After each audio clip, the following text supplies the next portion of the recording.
말씀을 준비하다가 인터넷에서 우연히 발견하게 된 한 글 이야기입니다. 죽기 전에 후회하게 되는 세 가지란 제목의 글인데요. 사람이 죽게 될 때에 보통 다 보편적으로 하는 세 가지의 후회라고 합니다. 첫 번째는 조금 더 베풀 걸 하는 후회라고 하는데요. 가난하게 살았건 부하게 살았건 간에 왜 내가 그렇게 움켜쥐면서 살았을까? 조금 더 베풀고 나누고 살았으면 더 좋았을 텐데 라는 후회를 한다라고 합니다. 두 번째 후회는요, 조금 더 참을 걸 하는 후회인데요. 내가 조금 더 그때 참았으면은 그 일을, 그 사람과의 관계를 그르치지 않았을 텐데 왜 조금 더 참지 못했을까라는 후회를 죽기 전에 한다라고 합니다. 마지막 세 번째 후회인데요, 조금 더 즐겁게 살지 못했을까라는 후회라고 하는데요. 왜 마음에 늘 원망, 불평 이런 것들로 쌓여서 사랑하는 가족, 주변의 이들과 행복하게 더 아름답게 살지 못했을까라고 그렇게 후회를 하게 된다라고 합니다. 자, 여러분, 오늘 말씀의 내용이 그리스도인으로서 우리는 어떤 후회를 하게 될까? 하나님 앞에 섰을 때 후회를 남기지 않기 위해서는 우리는 어떤 삶을 살아가야 될까가 오늘 말씀의 주된 주제가 되겠는데요. 자, 여러분, 이제 명절을 마치고 새롭게 한 해를 다시 시작한다라고 생각할 때 하나님께서 어떻게 하면 이 2023년들을 더 복되고 더 의미 있고 더 보람찬 한 해가 되기를 원하실지, 하나님이 전달하기를 원하시는 하나님 나라의 교훈을 성경 말씀을 바탕으로 함께 깨달아보고 은혜를 나누기를 소망합니다. 자, 먼저 1절로 2절 말씀 다시 한번 눈으로 살펴보겠습니다.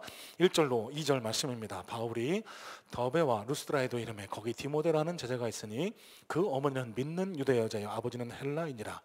디모데는 루스드라와 이고니에 있는 형제들에게 칭찬받는 자니.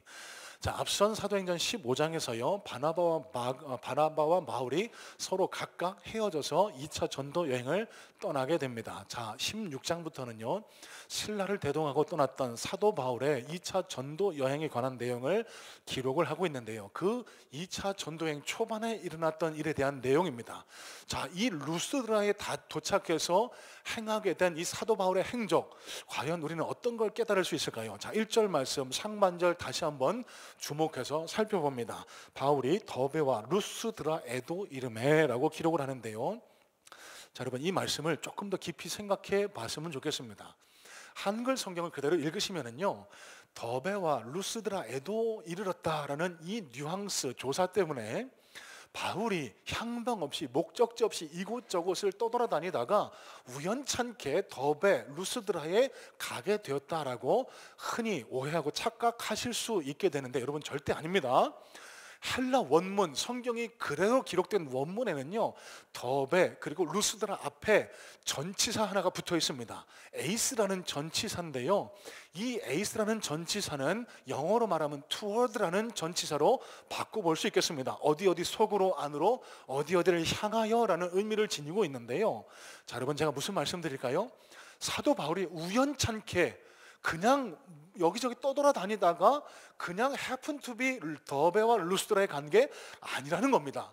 사도 바울의 목적지는 처음부터 그 성 더베와 루스드라였고요, 사도 바울이 2차 전도여행을 시작하면서 그 루스드라와 더베를 찾았다는 것부터 우리는 중요한 사실 하나를 깨달을 수가 있게 됩니다. 여러분, 루스드라가 어떤 성이죠?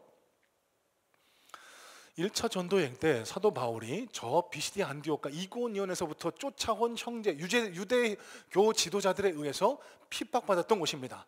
돌세례를 받았던 곳입니다. 죽었습니다. 시체인 줄 알고 성 밖으로 질질 끌고 가다가 하나님의 놀라운 역사로 인해서 벌떡 일어나서 소생하게 되는 은혜의 역사를 겪었던 곳이 바로 이곳 루스드라라는 성입니다. 자, 여러분, 제가 왜 이 말씀을 드릴까요? 여러분, 2차 전도여행을 시작하는 사도 바울에게 루스드라는 그러면 가장 가지 말아야 할 곳, 가장 가기 싫은 곳, 가장 피해야 할 곳이 아니었겠습니까? 자, 그런데 그곳을 또 갑니다. 왜 그랬을까요? 여러분, 돌팔매 세례에서 다시 살아난 사도 바울이요, 그 죽음에서 일어나서 자기 고향 바로 곁에 있었거든요. 다소로 가지 않았습니다. 여러분, 돌세례로 온 몸과 마음이 상처투성이었을 사도 바울이 가장 먼저 해야 할 일은 뭐라고 생각하세요? 치료하는 겁니다. 상처난 마음을 위로받는 겁니다. 가까운 고향 다소에 가서 부모 형제들의 보살핌 속에 그 상처를 치료하는 게 가장 우선이었을 텐데요, 사도 바울은 그렇게 하지 않았습니다.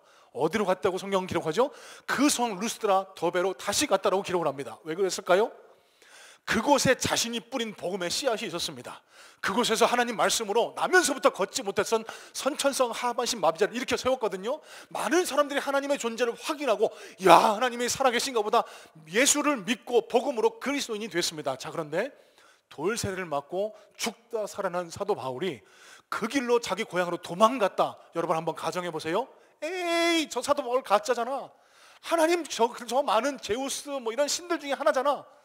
그러면서 그 어린 그리스도인이 믿음에서 떠났을지 모를 것을 걱정했던 사도 바울은요, 생명의 위험, 그 핍박과 어려움을 감수하고 그 루사를 찾아갔고요. 여러분, 2차 전도행을 시작하면서도 여러분, 그곳에 유대인들이 다 사라졌을까요? 없어졌을까요? 아니에요. 또 그곳에 조그만 꽃이라도 잡히면 또 돌세례, 또 죽음에 이를지도 모르는 그 위기 앞에서 사도 바울은 주저하지 않습니다. 그 성 더베와 루스드라를 와서 제일 먼저 자신이 뿌린 씨앗, 복음으로 변화된 그 어린 그리스도인들의 믿음을 세워주기 위해서 그 성 더베 루스드라로 갔다라는 사실입니다. 왜일까요? 자기 삶의 목적이 복음을 전하는 것이었습니다. 하나님께 따로 구별된 복음 전도자로서의 사명이 내 육신의 안일함, 편안함보다 더 앞세웠던 사도 바울은 그래서 그런 용감한 2차 전도행의 행선을, 그 노선을 걸어갈 수 있었다라는 사실입니다. 자, 이어서 1절 말씀 조금 더 자세히 살펴봅니다. 거기 디모데라는 제자가 있으니 그 어머니는 믿는 유대여자요 아버지는 헬라인이라. 자, 여러분, 여기서 운명적인 만남을 갖게 됩니다. 여러분, 3절을 보시면 아시겠지만 여기서 만난 디모데를 데리고 이제 2차 전도행, 아니 사도 바울의 전도 사역 내내 그와 동역하던 디모데를 만나게 됩니다. 이 디모데가요, 사도 바울이 무척이나 의지하고 사랑했던, 그래서 로마 감옥에서 써보낸 디모데 후서에 의하면 그를 아들이라고 부를 정도로 사도 바울이 가장 의지하고 사랑했던 이 디모데를 그곳에서 만나게 되는데요, 성경학자들은 이 디모데에게 이 당시 나이를 약 18세 정도, 청소년의 나이였을 것으로 추정을 하고 있습니다. 자, 여러분, 그런데 20대 청소년 디모데를 성경은 어떻게 묘사하고 있을까요? 디모데라 하는 제자다라고 그렇게 1절 말씀에 기록하고요, 2절 말씀에 보시면 저 안디옥과 저 이고니온의 형제들에게도 칭찬을 받는 사람이었다. 여러분, 이게 헬라 원문을 살펴보시면은요, 제자였다와 칭찬받는 자였다라는 두 동사 모두가 미완료형으로 쓰이거든요. 그러면 이게 무슨 뜻일까요? 한 번 제자가 아니라 예수를 믿으니요 쭉 예수님의 제자로 살았다. 또 한 번 칭찬 들은 것이 아니라 계속해서 칭찬받는 예수님의 제자로서의 삶을 살았다라는 것을 성경은 증언해 주고 있는 거예요. 자, 그래서 이 디모데를 처음 봤을 때의 기록을 성경은요 이렇게 기록합니다. 한글 성경에는 빠져있는 감탄사가 있는데요, 1절에 이두라는 감탄사가 들어있거든요. 자, 그러면 제가 한글 성경의 번역으로는 조금 부족한 1절 성경의 감탄사를 포함한 번역을 제가 한번 전해드려 보도록 하겠습니다. 바울이 루스드라에 도착했다. 그런데 보세요, 저기 칭찬받는 제자, 예수님의 제자 디모데라는 자가 있네요. 얼마나 반갑습니까? 여러분, 이렇게 읽으시는 것이 훨씬 더 원문에 가까운 번역이라는 겁니다. 자, 그러면 우리가 본격적으로 살펴봐야 할 주제입니다. 그러면 이렇게 사람들로부터 칭찬받고 하나님께 인정받았던 제자 디모데는 어떻게 나올 수 있었을까? 그냥 된 것 아닙니다. 디모데가요 혼자 스스로 믿고 혼자 성장해서 이렇게 칭찬받는 예수님의 제자 된 게 아니거든요. 자, 성경 디모데후서 1장 5절 말씀에 이렇게 말씀을 기록합니다. 이는 내 속에 거짓이 없는 믿음이 있음을 생각함이라. 이 믿음은 먼저 내 외조모 로이스와 내 어머니 유니게 속에 있더니 내 속에도 있는 줄을 확신하노라. 여러분, 이게 무슨 말씀일까요? 디모데가 가졌던 믿음, 진실된 믿음, 거짓 없는 믿음의 유산은요, 그 어머니 유니게와 그 외할머니 로이스로부터 물려받은 믿음. 다시 말씀드려서 이 칭찬받는 믿음의 제자 디모데는 그냥 된 것이 아니라 그의 어머니의 믿음으로 인해서, 그의 외할머니의 믿음을 물려받음으로 인해서 이런 훌륭한 믿음의 제자가 나올 수 있었다라는 사실입니다. 자, 여러분, 이 어머니 유니게를 먼저 한번 생각해 봤으면 좋겠습니다. 여러분, 이 당시에는요, 유대인들이 이 이방인들 그리고 혼혈인들을 지옥의 땔감, 짐승 취급을 했거든요. 그래서 사마리아인들하고도 상종을 안 했습니다. 자, 그런데 어떤 이유에서인지 정확히 알 수는 없지만 이 가련한 여인 유니게가 헬라 남자와 만나서 결혼을 하게 됩니다. 그 이유는 정확히 모르겠습니다. 하지만 어쩔 수 없는, 그럴 수밖에 없는 삶의 환경, 사정이 있었을 것으로 우리는 짐작해 볼 수 있습니다. 자, 그런데 성경에 이 어머니 유니게와 외할머니 로이스에 대한 기록은 있는 반면 디모데 아버지에 대한 기록이 없는 것으로 보았을 때 아마도 이 디모데의 아버지는 디모데를 낳은 직후에 세상을 떠났을 것으로 성경학자들은 추론을 합니다. 여러분, 이 유대 여인 디모데의 어머니 유니게의 입장에서 한번 생각해 보세요. 어려운 형편 때문에 유대 남자와 결혼하지 못하고 헬라 이방 남자와 결혼했습니다. 아들 하나 낳았는데 혼혈합니다. 그런데 곧 남편이 세상을 떠나고 말아요. 여러분, 그러면은 홀로 어렵게 살아가는 이 유니게라는 여인의 유일한 간절한 소망은 뭘까요? 여러분, 당연하지 않을까요? 그 하나밖에 없는 아들, 외아들 디모데가 잘 성장하기를, 아름답게 성장하기를, 이 아들이 어떻게 해서든 잘 커서 하나님 앞에 쓰임 받기를 원하는 마음에 가득하지 않았겠습니까? 그러던 어느 날 이들이 살고 있던 루스드라에 한 사람이 도착해서 그와의 만남을 갖게 됩니다. 바로 사도 바울인데요, 그로부터 복음을 전해 듣고 그리스도인이 돼요. 여러분, 그때부터 유니게에게 유일한 소망, 간절한 기도의 제목은 무엇이었을까요? 당연합니다. 하나님, 내 아들 디모데 비록 아버지 없이 키우는 혼혈아로 태어나서 안타까운 삶을 살아갈 수밖에 없지만 하나님, 이 아들 디모데를 잘 성장시켜 주세요. 이 아들 디모데가 하나님 안에서 잘 성장할 수 있도록 도와주세요. 눈물 뿌리며 기도했을 것 아닙니까? 거기에 그치지 않았을 겁니다. 어떻게 해서든지 자신의 믿음을 그 아들 디모데에게 물려주기 위해서, 믿음의 본을 보이기 위해서 무던히도 애를 썼을 것으로 우리는 생각해 볼 수 있습니다. 자,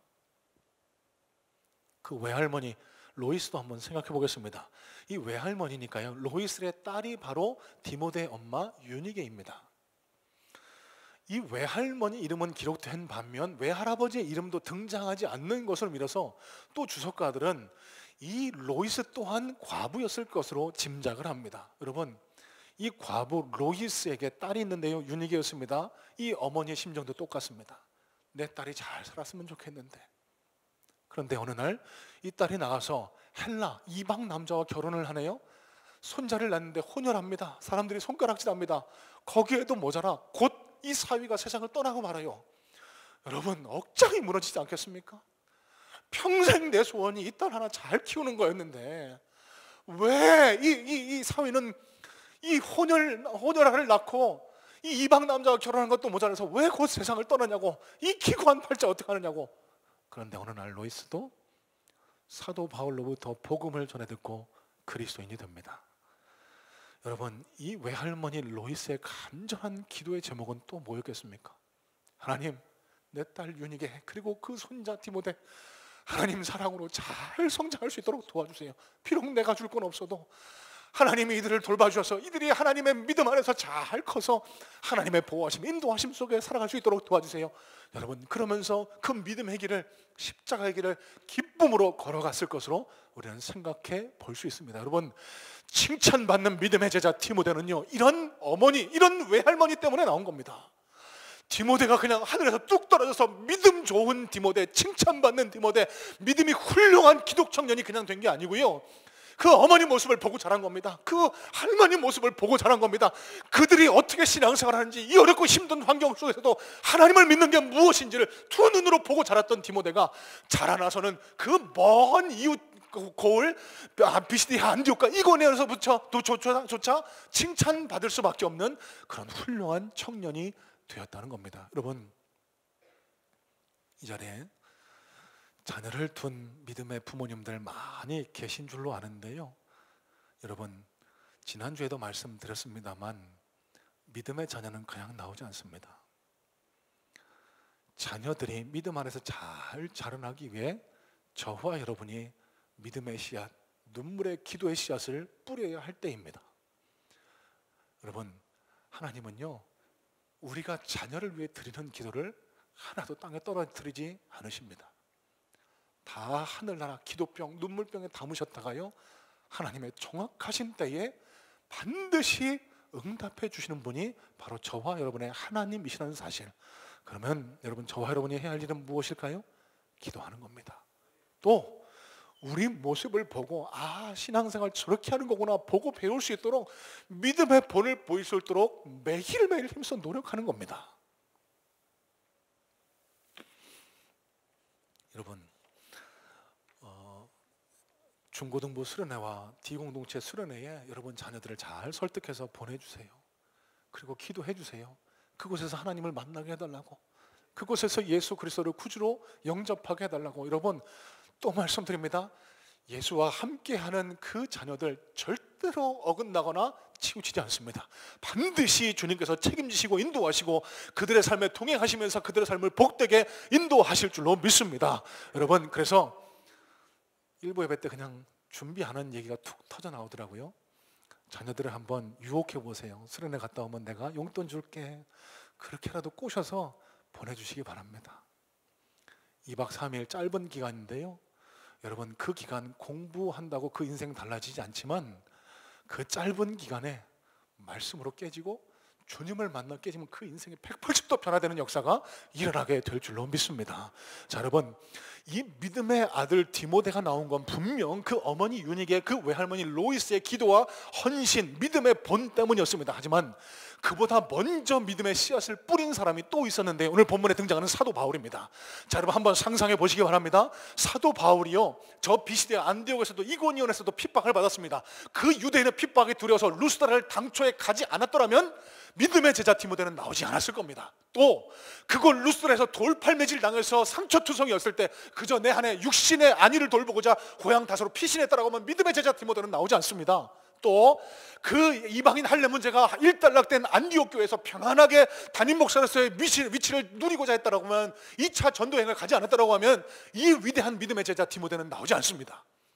여러분, 사도 바울의 그 사명에 불타는 모습, 내가 구원받은, 먼저 은혜 받은 자로서 나 때문에 누군가 다음 세대가 세워지고 나 때문에 믿음의 후손들이 세워져야 된다는 이 불타는 사명감으로 여러분, 믿음의 제자 디모데가 나온 거예요. 수많은 교회가 세워졌다는 겁니다. 여러분, 사도 바울은요, 자신이 하나님으로부터 받은 사명을 자신 육신의, 아니 내 개인적인 생활보다 훨씬 더 앞세운 결과, 그 믿음의 길을 걸어간 결과 이런 훌륭한 믿음의 청년 디모데를 낳을 수 있었다는 사실입니다. 여러분, 오늘 이 말씀을 통해서 저와 여러분 심령과 삶 속에 깊은 찔림이 있기를 바랍니다. 저와 여러분에게는 이런 믿음의 열매가 있다고 생각하실까요?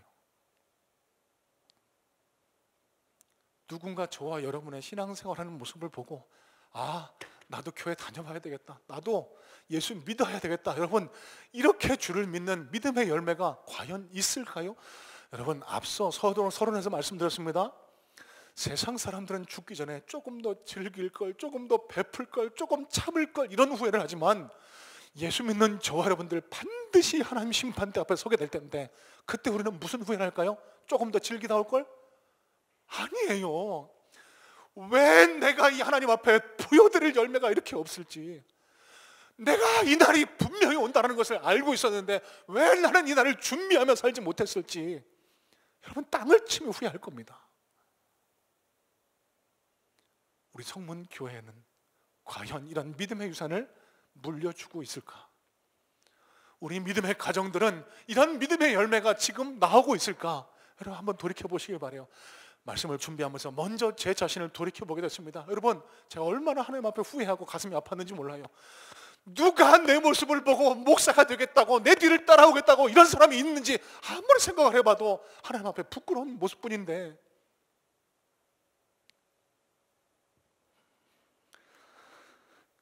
여러분, 창립 40주년, 45주년을 기념해서 이제 임직 장로님, 권사님, 안수 집사님을 세우게 됩니다.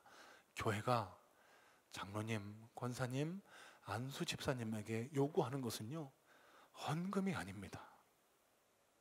뭐 많이 해달라는 거 그런 거 없습니다.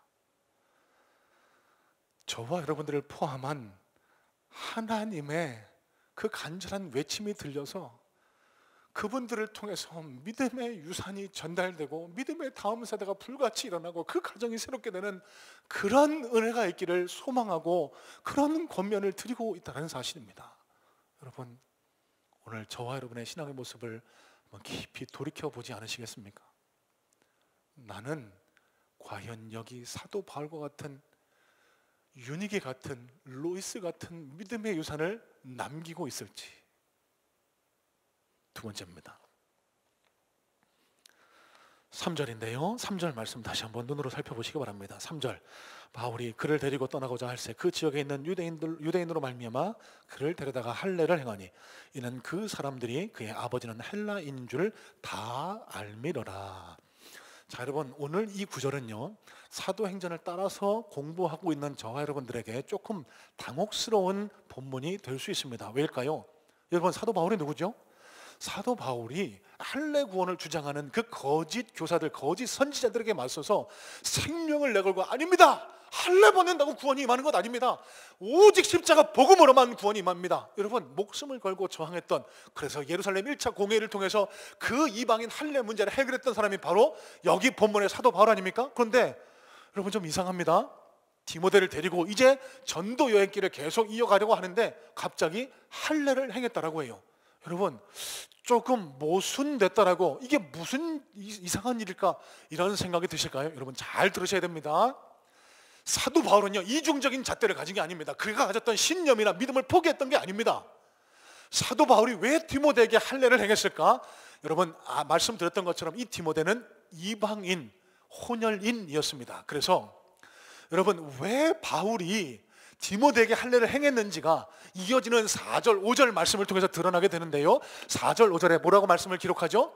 디모데를 데리고 가서 복음을 전했더니 많은 사람들이 믿고 주를 따르는 사람들이 더 많아졌다, 이렇게 기록을 합니다. 자, 이 말이 무슨 뜻일까요? 만약에 여러분 가정해 봅시다. 만약 이 디모데가 사도 바울을 쫓아서 전도자, 사명자의 길을 가지 않고 그냥 그의 고향 루스드라에 머물러 있을 거라고 가정해 본다면 아마도 사도 바울은 할례를 행하지 않았을 겁니다. 왜요? 1차 예루살렘 공회의 판결 내용이 뭐죠? 할례 필요 없습니다. 할례 강제하지 말고 다만 유대인들과 잘 어울려 살기 위해서 그들이 꺼려하는 짐승에게 바쳐진, 짐승의 피 그리고 우상에게 바쳐진 제물을 삼가세요, 그렇게 권면합니다. 아마 사도 바울도 디모데에게 그렇게 했을 거예요. 이런 것들을 지키면서 건강한 신앙생활 해라. 그런데 디모데를 데리고 전도 여행을 가야 합니다. 가는 곳마다 유대인들이 있습니다. 그들도 복음을 전해야 될 복음 전도의 대상자들입니다. 그런데 이 유대인들이 사도 바울조차 꺼려합니다. 왜? 그 할례 문제에 대한 장벽이 있었던 거예요. 그러면 여기 혼혈이 하였던 디모데가 가서 유대인들을 전도하려고 하면 그 사람들 아마 쳐다도 안 봤을 겁니다. 이런 복음이 건너가기 위한 장벽을 제거하기 위해서 할례를 행했을 뿐이지, 할례를 행해야만 구원을 받고 할례를 행해야만 전도자가 된다, 이건 절대 아니라는 사실입니다. 여러분, 다시 말씀드립니다. 사도 바울이 행한 할례는요, 절대로 이중잣대가 아닙니다. 복음이 건너가기 위해서 장벽이 될 만한 것들을 미리 조치한 그런 조치에 불과할 뿐 할례 구원을 주장한 게 아니고요, 은혜 구원을 계속 주장했다는 것을 우리는 성경을 통해서 확인해 볼 수 있습니다. 자, 여러분, 그러면 이 바울이 디모데를 데리고 전도 여행을 가면서 할례를 행했다라는 이 구절을 통해서 우리는 중요한 기독교의 교훈, 잊지 말아야 할 교훈을 한 가지 깨닫게 됩니다. 바로 자유와 관련된 문제인데요,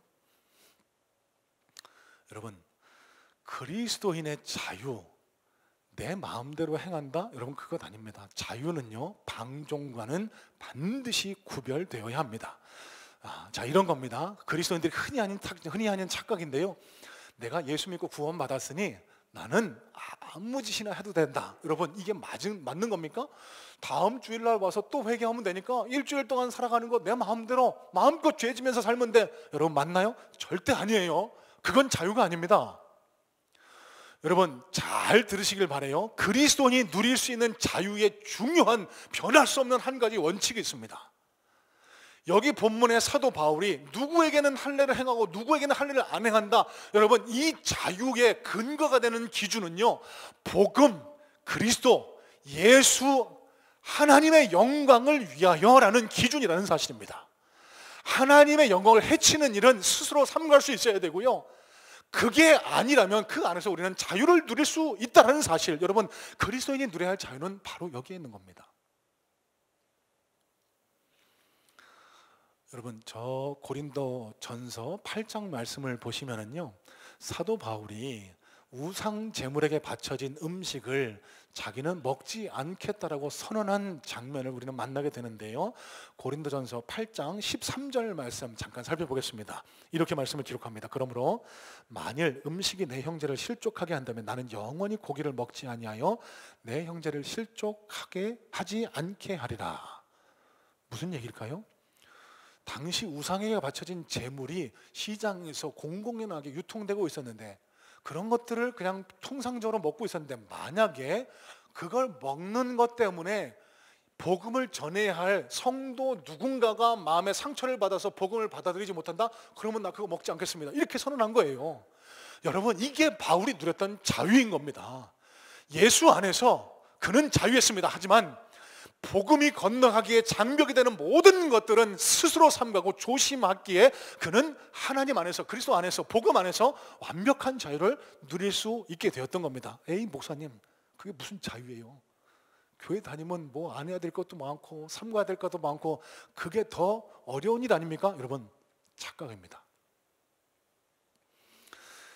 자유라는 개념에 대해서 우리가 착각, 오해하고 있기 때문에 그런데요, 자, 유명한 20세기 가장 저명한 철학자이자 작가라고 불리는 유태인 태생의 한나 아렌트 작가의 말을 잠깐 인용해 보겠습니다. 한나 아렌트가요, 일전에 이런 이야기를 합니다. 우리는 무엇을 위한 자유가 아니라 무엇으로부터의 자유라는 차원에서 생각을 해왔습니다.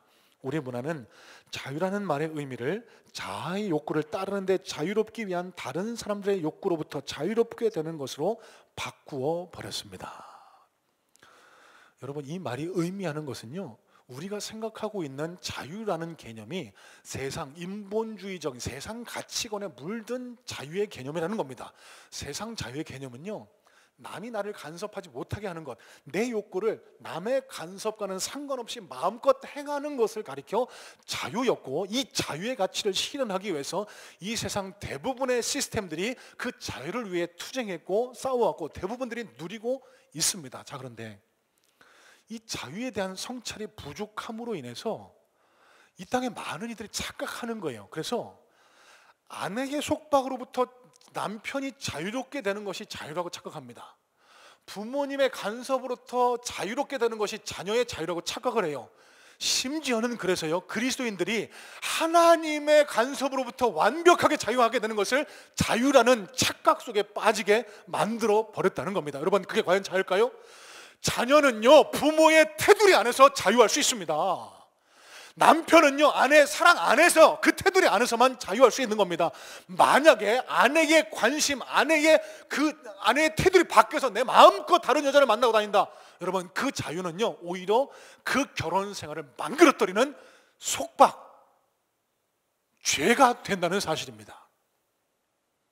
그리스도인이 누려야 할 자유는요, 일주일에 한 번 교회 나왔다 가면은 마음대로 살아야 된다, 이게 아니라는 거예요.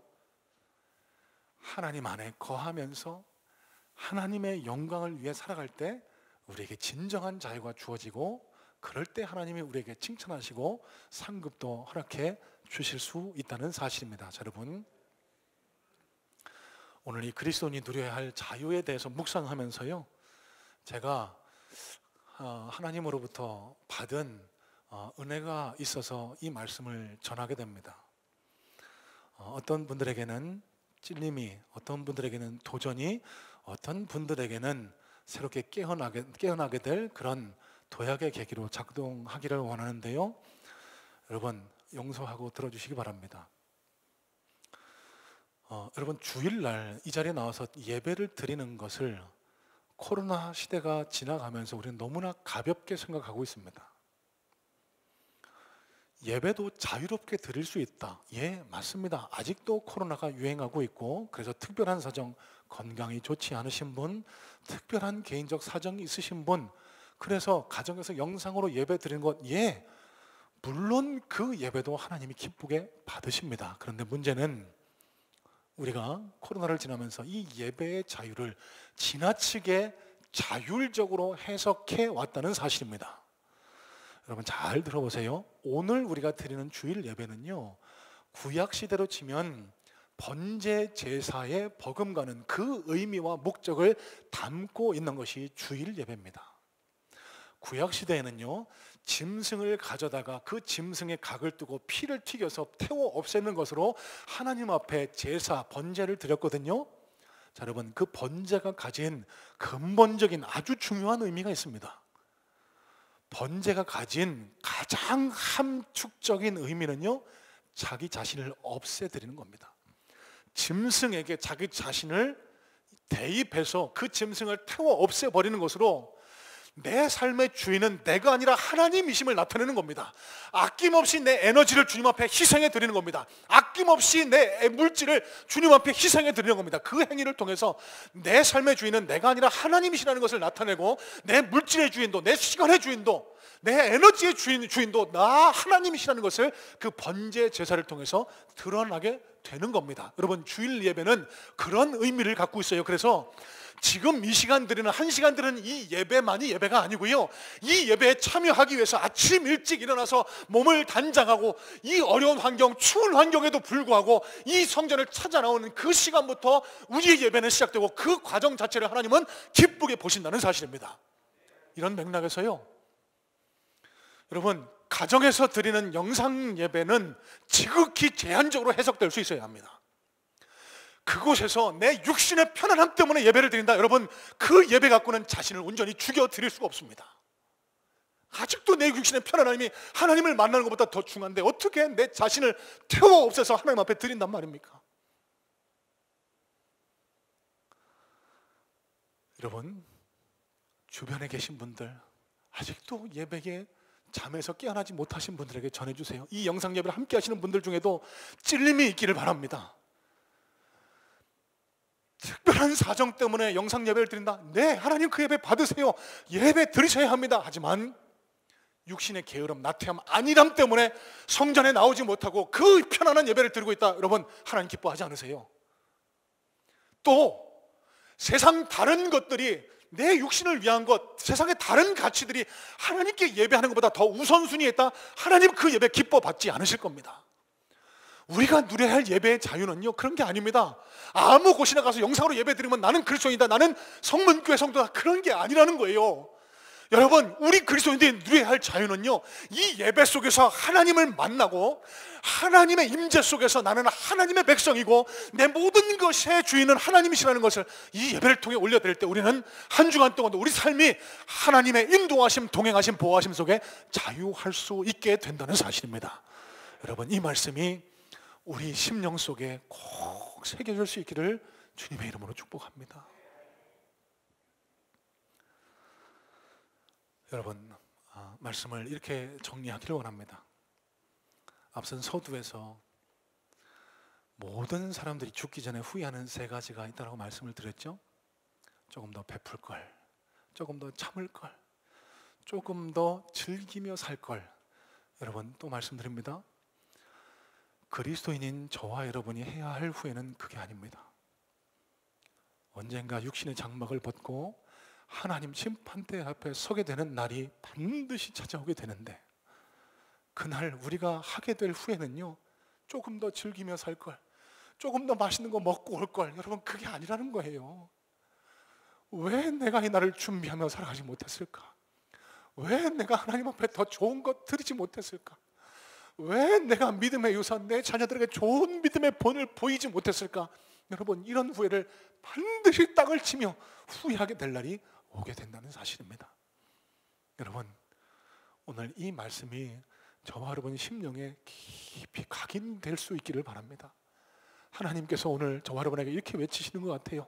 이렇게 말씀하시는 것 같습니다. 사랑하는 아들아, 내 딸아, 너는 내 아들이다. 너는 내 딸이다. 더 내 아들답게, 내 딸답게 살아갈 수 없겠니?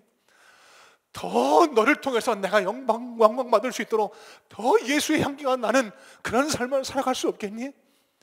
그러면 내가 널 도울게. 내가 너와 함께 할게. 내가 너에게 상급을 줄게. 여러분, 이 하나님의 간절한 외침이 저와 여러분들의 심령 속에 들려올 수 있기를 간절한 마음으로 소원합니다. 그래서 누가 보더라도 하나님 보시기에도 당당하고 칭찬받기에 합당한 그리스도인들이 되어서 하나님으로부터 오는 온갖 좋은 복과 은혜를 충만히 누리고 살아가는 우리 성문의 복된 그리스도인, 그런 우리 가정들이 다 되실 수 있기를 간절한 마음으로 소원하고 축복합니다.